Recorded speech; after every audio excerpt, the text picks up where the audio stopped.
How's it going, guys? Welcome back to On Point Politics, your number one stop for all things polling and election analysis in the United States. Make sure to hit the like button and to subscribe if you want more content just like this. And so I see a couple of you have already joined. Guys, hit the like button because we are going to need a lot of support. So I would greatly appreciate if you guys would hit the like button. We are live on X as well. And we're also live here on YouTube. So I've seen a lot of you guys join quickly. All 71 of you guys in here, all of you guys, make sure to hit the like button because it will definitely help out with the algorithm and we can get these type of live streams out to the algorithm. I am going to actually be live streaming a lot more now. So if you guys could hit the like button, all 93 of you guys now are in here. So make sure to go ahead and hit the like button because it will definitely help us out when covering all of this insane news. And guys, the past few days, Kamala Harris, like I said,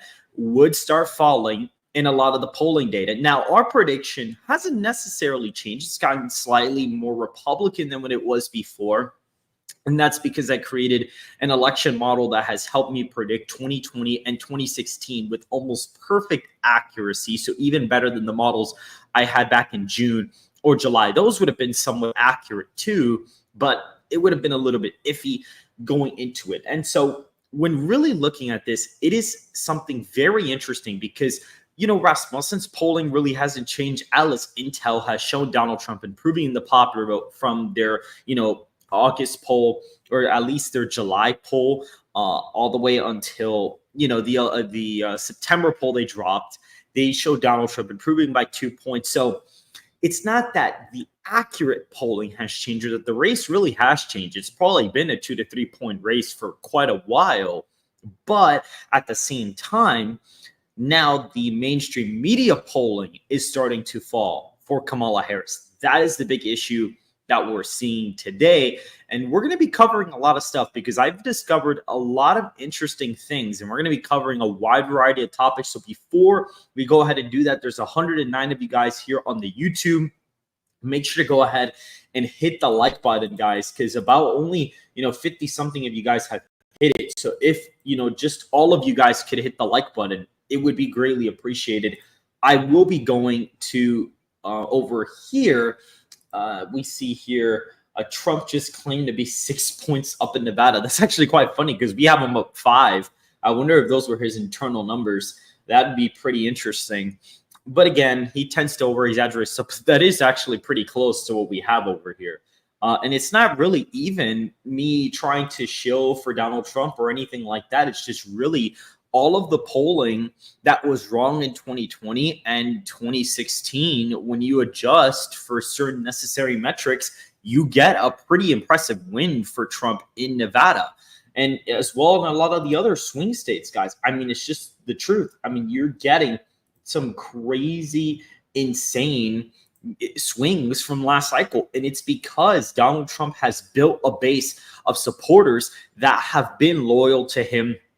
And now he's expanding his coalition with independents. So that's also another thing, too. And on top of that, Kamala Harris really isn't the best candidate for independent voters or even some Democrats that may have voted for Trump in the past 2 cycles and will not be reverting back to the Democrat Party. And so that's also going to be a big issue. Now, I see somebody here saying, are you going to do an election night stream?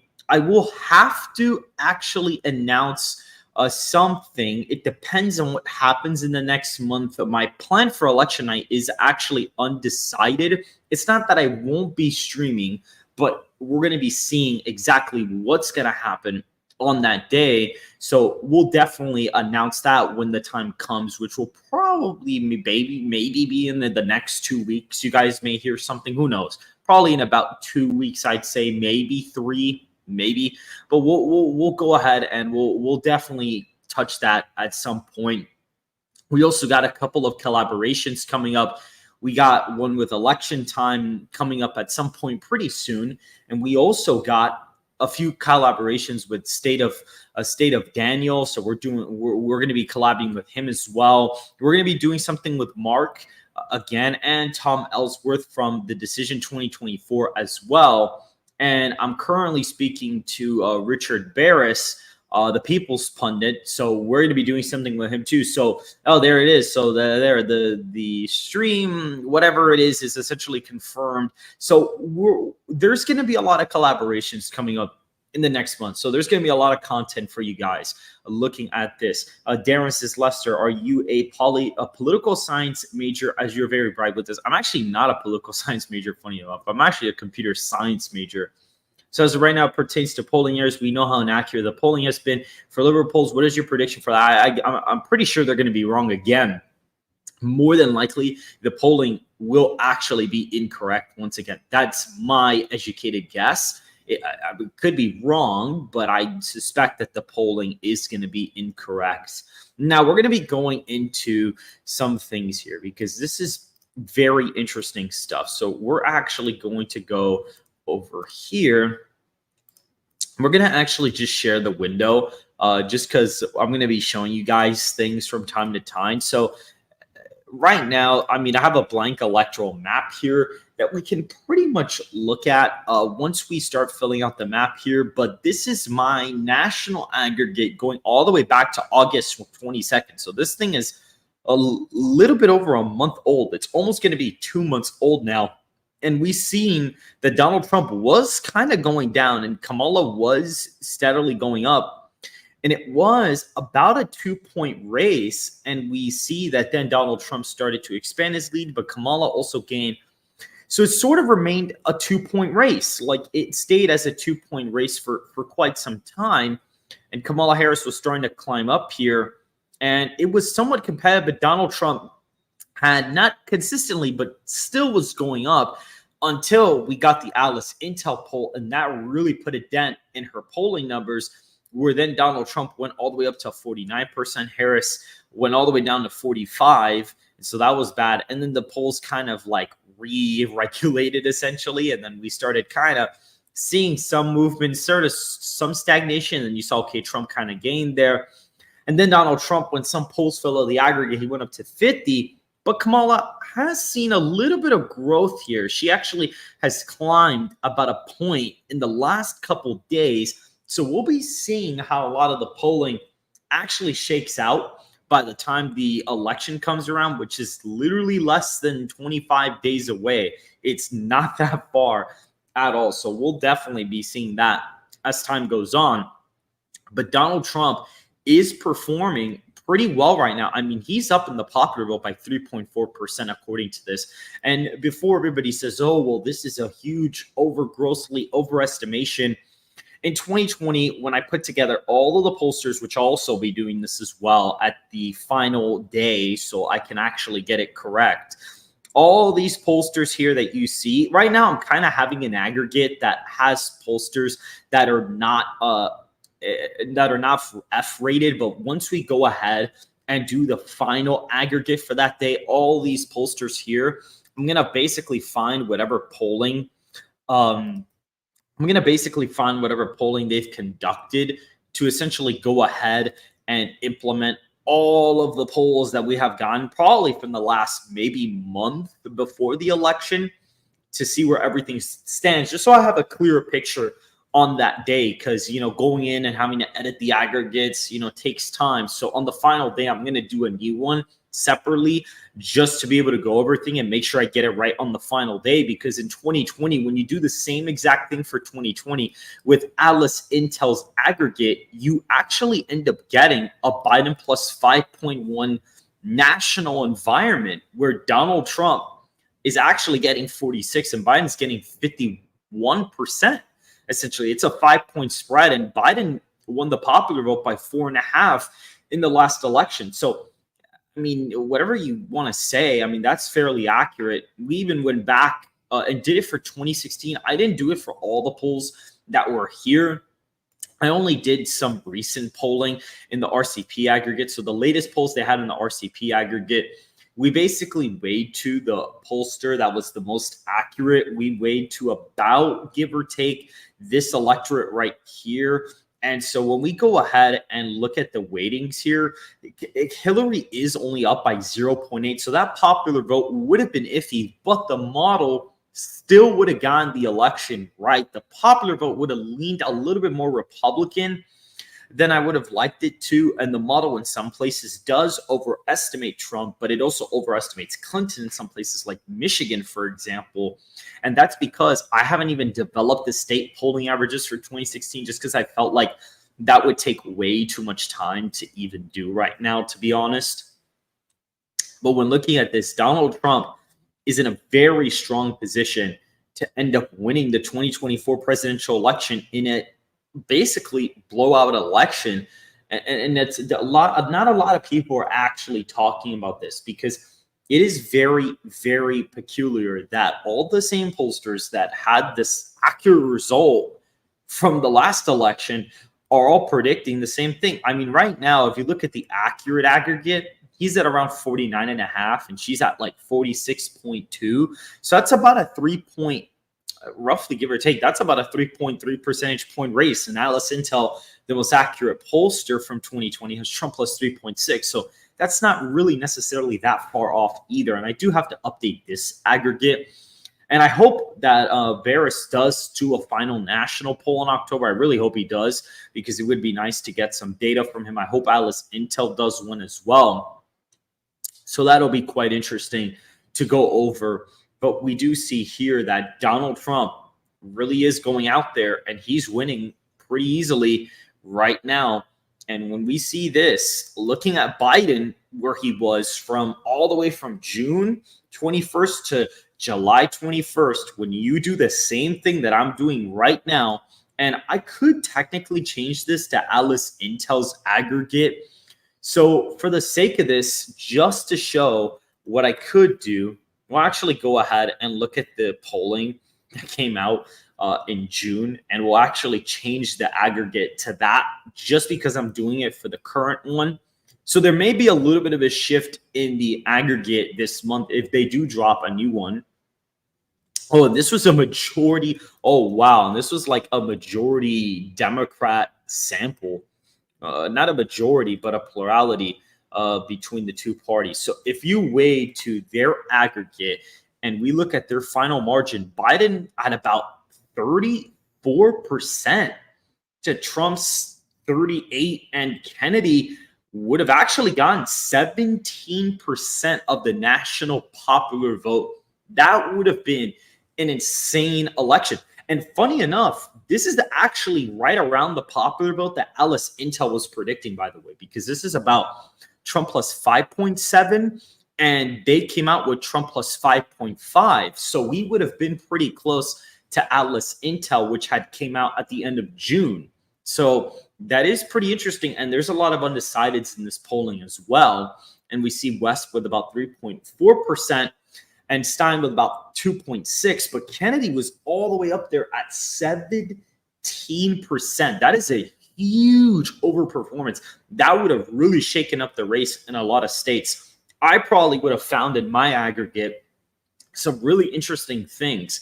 And there really was, because when we looked at the New Hampshire polling for Trump and Biden, Trump was on pace to win New Hampshire by like an unfathomable margin. Same thing for Maine. Like Trump was probably going to win New Hampshire and Maine by over 5 points. And they were going to trend hard to the right because not only do they have a decent amount of independent voters, they actually had a lot of Kennedy voters too that were taking a lot from Biden. So Trump's margin would have been ridiculously inflated in those states. Like our aggregates for Trump v. Biden actually showed that he was going to do, this sounds crazy. I know this sounds nuts, but when I do this for 2020, I get all the states correct within margin of error. When I do this, Trump actually wins New Hampshire and Maine by bigger margins than he wins the Rust Belt by, which I know sounds ridiculous. I know it sounds crazy because when I did it, I found it crazy too. When I go back and do it for 2020, they're all within the margin of error. I think I get like Biden plus 8 and it was Biden plus 7. So it really is crazy, guys. It is insane that Trump would have just cleared Biden in the Electoral College. New York was actually in jeopardy of going to Donald Trump. Same thing for New Jersey. He actually could have won it. And I know this is also going to sound crazy, but Trump had a non-zero chance of winning the state of New York.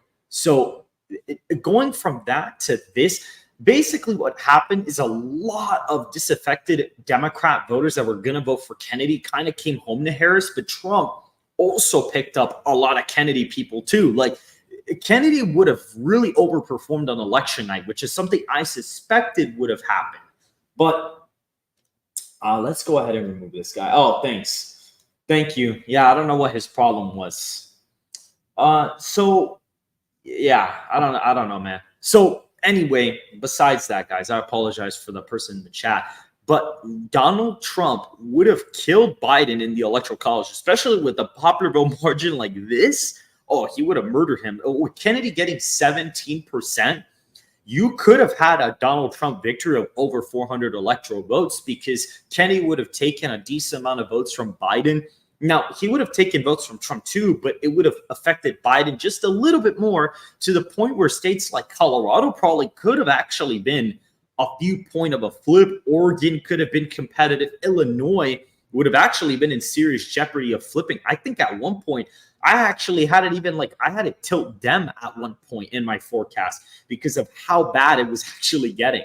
So Donald Trump was really going to go out there, and this same exact aggregate right now is showing that Donald Trump is on pace to win the popular vote now by 2, because a lot of, Kennedy support's basically now at 0 from 17, but Kennedy would have outperformed quite a bit.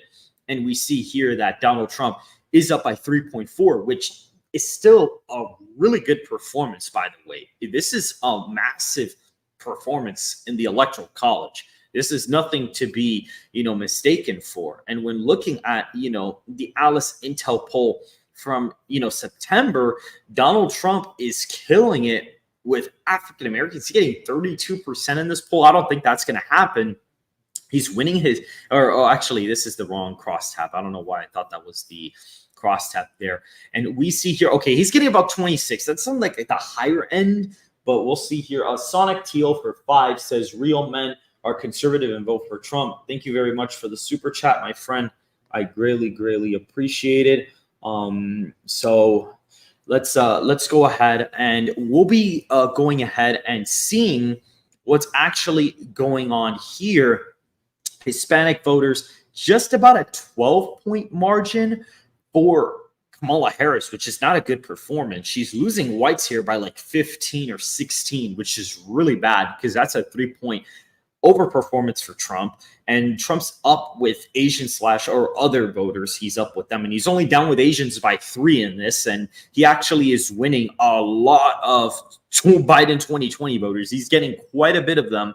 And independents, he's winning them by about 3 points in this poll. And again, if you would have used their demographic crosstabs in 2020, you would be able to predict the 2020 election with 100% accuracy with my 2020 model. So that just goes to show, probably for 2016, I would have ended up using Richard Barris's stuff, just because of the fact that more than likely his was the most accurate. I mean, he was probably the only pollster that would have actually predicted Michigan.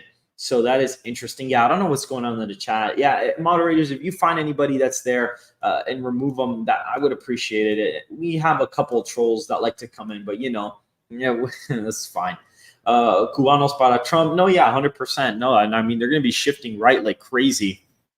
So yeah, no, Donald Trump is just killing it in these crosstabs here. The Pew Research poll, this is a poll that has actually been accurate in a lot of races, but in the last 2, they actually haven't been in the presidential level. They've actually been somewhat inaccurate at the presidential level. And we see here Trump's up with men and she's up with women, but Trump's up 14 with whites. That's an improvement from 2020.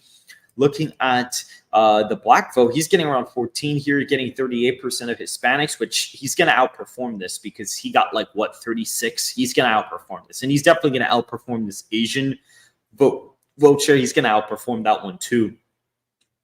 He's going to end up doing better than that.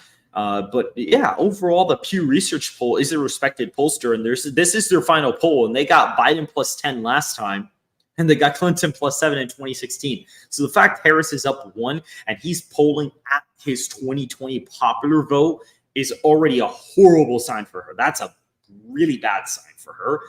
And this is an aggregate of all of the most accurate pollster, crosstabs. And when we average them out and plug them into the Cook Political Report model, what's very interesting is Donald Trump this actually looks really similar to what my forecast looks like. It's super similar, like very similar, actually. Like we could even compare it.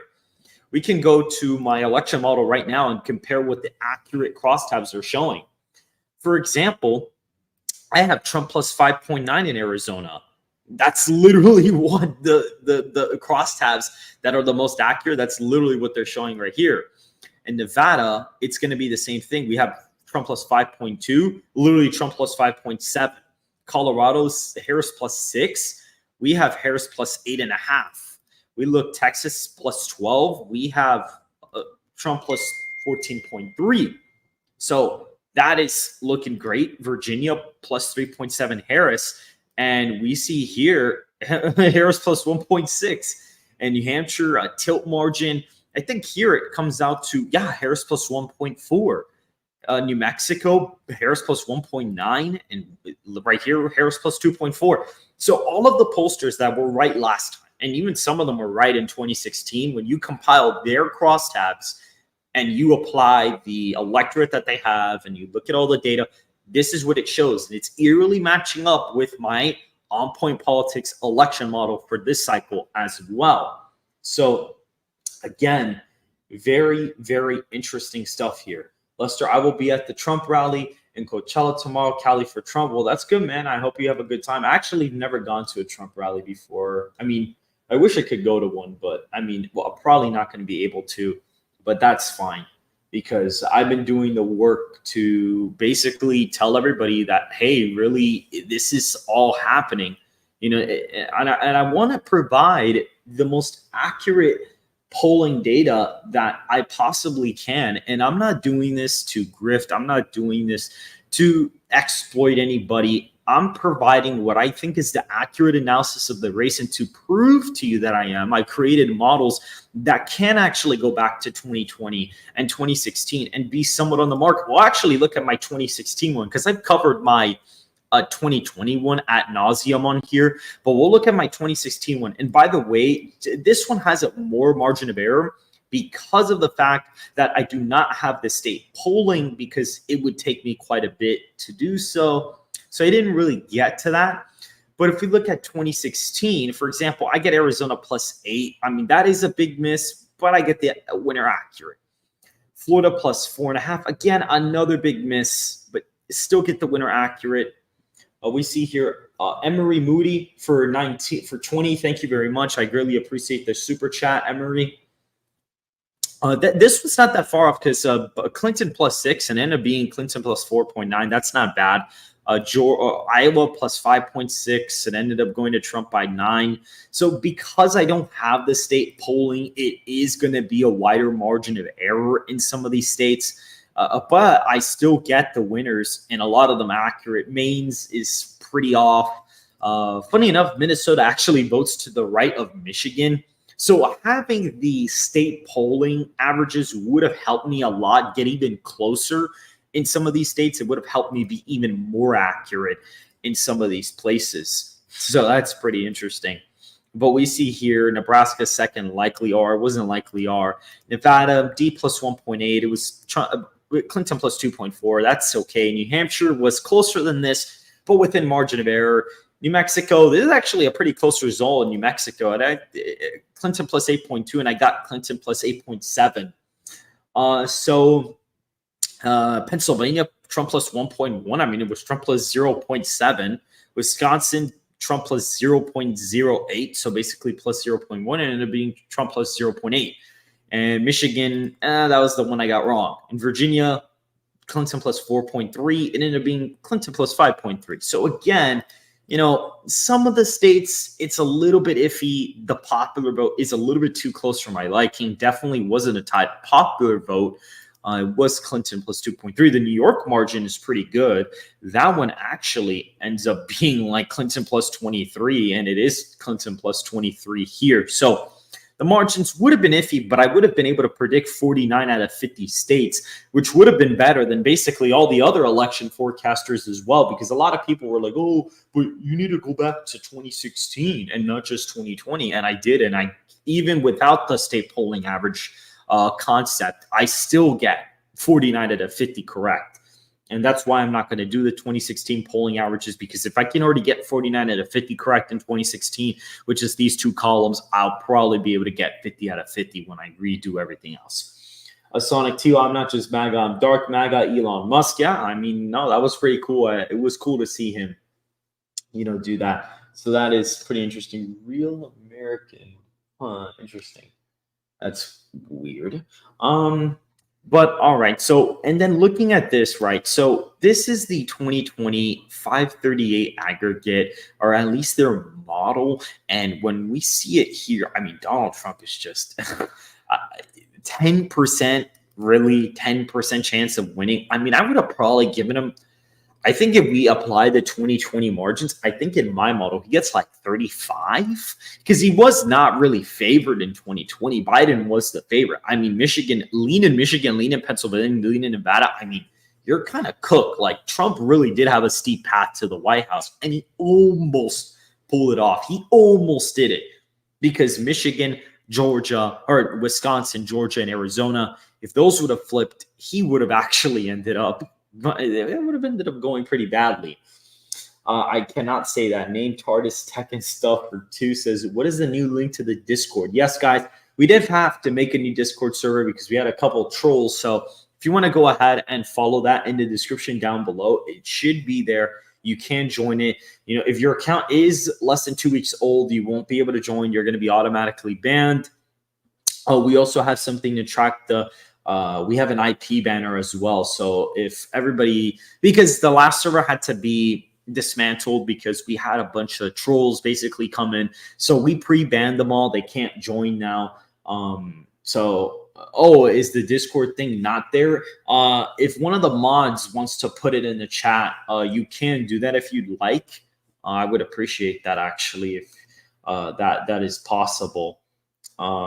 I am looking here on X as well. I see that there's about 400 and something of you guys on X. Guys, if you are on X, do me a favor. If you are on X, I'm going to do something really quick. If you are on X, go ahead and also stream it on YouTube. You could have it turned off as well. Like, you don't have to have it on. You don't have to watch it on YouTube if you prefer to use X. But if you can, at least hit the like button if you do have a YouTube channel, or just leave your viewership on. It would be greatly appreciated, because it'll just kind of help the algorithm out on YouTube as well. So that would all be very, very appreciated as well. So if you guys want to come over really quick just to hit the like button, or just to kind of leave your viewership here while you watch on X, I mean, that's also completely fine as well. But it would help out the channel over here. I may not be going on for too much longer. Okay, here, I'm going to pin the Discord. So if anybody who was in the Discord before, I know I had made an announcement that there was a new Discord. But if anybody hasn't been able to join it yet, go ahead and do so. You will have to be verified. There is a little bit of a process. So make sure to go ahead and do that as well.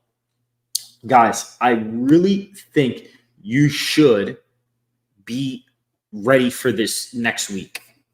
Next week, I'm trying to get something together that everybody here is going to really want to see.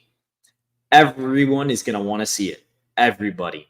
We'll be announcing it, but I'm telling you, you guys are going to want to see it, because it's going to be very, very interesting. It's going to be the first time that something like this has been pulled off. Grim Sparrow, are you interviewing Trump? No, I'm actually not. That's not what it is. I'm not interviewing Trump, but it is still pretty cool, and you guys will be able to see what it is, and hopefully we will announce it at some point next week. It's not even it is confirmed, but not really. I'm just getting the people together to see what times they are basically available to do this thing. So we will be putting that together as well. One of your videos, you said Trump might flip Minnesota. How does he flip Minnesota? He just kind of has to run it up in the rural areas. And then Hennepin County, the Minneapolis area, just has to have low enthusiasm for the Democrat. That's basically how Trump would pick off the state. So, but in a 2 to 3 point race in the popular vote, Minnesota will be pretty close. I mean, for crying out loud, Clinton won the popular vote by 2, and Minnesota was a 1 point race. Like, so it is a little bit iffy. How confident are you that Lichtman's sacred keys will not be true? We are going to get to that right now, actually. So I do have them pulled up here, and I'm going to be filling out the keys myself because he doesn't know how to fill out the keys. He blocked me on Twitter, by the way. So congratulations to myself that he blocked me on Twitter because he can't handle the pressure of being an election forecaster who should be able to take some objective analysis. So, but it is what it is. You know how these things go. More than likely, he did get paid out, probably got paid out by these people. But this is very interesting. I want to fill these out because when you actually apply these correctly, even Nate Silver said it himself, if you apply these correctly, midterm games, Donald Trump, obviously that's false because the incumbent party didn't hold any more seats, that U.S. House of Representatives after the midterms, no primary contest. You see, Lichtman says this is true, but here's the problem. If we go ahead and look up the 2024 Democrat primaries, and we look at the results of the 2024 Democrat primaries, does Kamala Harris have a single vote? Does she have a single vote? Well, no, she does not have a single vote here. She doesn't. And so, just saying, she doesn't have a vote here. So that no primary contest key really doesn't make any sense because you could objectively give that to Biden. You can't say the same thing for Kamala Harris, Alan, because unfortunately they pushed Joe Biden out of his nomination and he wasn't actually elected, or she wasn't actually elected to be the nominee. So this key, I would say, is completely false. Come and seeking re-election, that's not true. Key 4, no third party. The problem is the major third party candidate is campaigning for the non-incumbent. So in a way, you could actually say this is false, but to stick with the definition of the key, you could technically say it's true. But realistically, you could actually put false for this. Strong short-term economy. Now, I'm going to be breaking this little rule that they wrote here, and I'm going to explain why. In 1992, he flipped the keys from being true to false for George H.W. Bush because despite the GDP numbers looking good, the metrics of public opinion were not looking good. And not only that, he's also written in his book that the key actually primarily is based on the perception of the public, not necessarily the GDP metrics. So he's actually changed his definition on that quite frequently. And based on the fact that the economic index is down in Gallup like 22 points and the wrong track of the nation is like at 75%, we're going to be giving both of these keys false. Major policy change. We could technically put this as true, but it doesn't even necessarily mean it's popular, but we could put it as true. No social unrest. I mean, I don't even know what to say. I mean, he put this as true that there's no social unrest, but guys, come on. Like, really, like I could poll this audience right now and I would get that there is social unrest. LTE could poll his audience and they would say that there's social unrest in the country if they knew that they are not being asked about it in this context. Because if they knew that they were being asked about it in this context, they would all say, oh, there is no social unrest. But if you were to ask them, oh, is there social unrest? They would say yes. But if you were to tell them, oh, we're trying to see where the key is going to go, is there social unrest? Obviously, they would say there isn't if they knew we were trying to fill this out accurately. But this is false. And just like that, Trump's already winning the election. He's already up in the keys. No scandal. I mean, see, this one's iffy because Biden technically hasn't been charged with a crime. So to stick with Allen's definition, that's all I've been doing, by the way. I've been sticking to Allen's definitions the entire time. So just because we need to stick with the Allen definition, we're going to leave it true, but we all know this is not true. no military failure. I mean, that's false. Major foreign military success is likely true. I mean, I don't understand. How can no foreign military failure be false, but major foreign military success be true? He's also always put these keys together, by the way. Like, he's always had these vote together. I think maybe a couple times he's had them vote apart, but the last few elections, they've all voted relatively well. So I don't necessarily understand why now in this particular election, he has to be having them vote separately. So this is also false. Charismatic incumbent, Biden's got a 39% approval rating according to Gallup, so that's false. And Donald Trump, uncharismatic challenger. The thing about this key is that he's actually made this rule very, very solid. The candidate has to have above a 60% approval rating.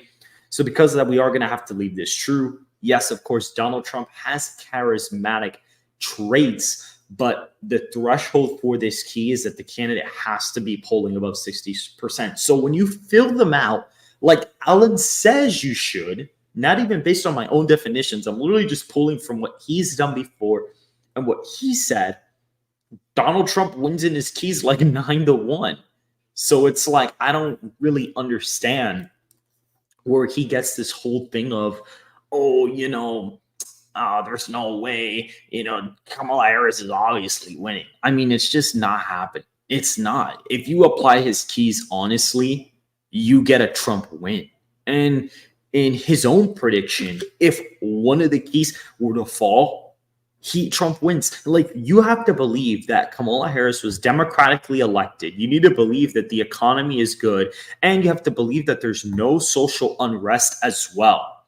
So you have to believe like 4 different things that are objectively not true in order to get Harris to barely win any of these. Even if no social unrest was true, Donald Trump would already be winning the keys. So you literally have to believe a bunch of things that are objectively not true just to get Harris to barely win in this model. Barely. And not even, because major foreign/military success, they have it as true. So I actually wonder what key I put that should be false on here. There should be another false key, but I'm not sure where it would be. I don't know. Maybe it really is a 9-4 prediction from him, which is nuts. So you have to believe that the administration has had military/foreign success. You have to believe that there's no social unrest. You have to believe that the economy has been good, the short term and the long term. And you have to believe that Kamala Harris objectively won a primary, or actually won a vote in a primary.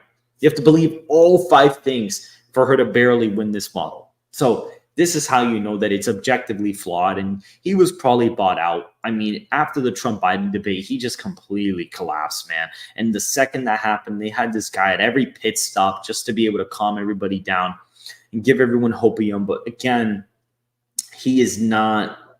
This model is out the window. It really is. It's just out the window.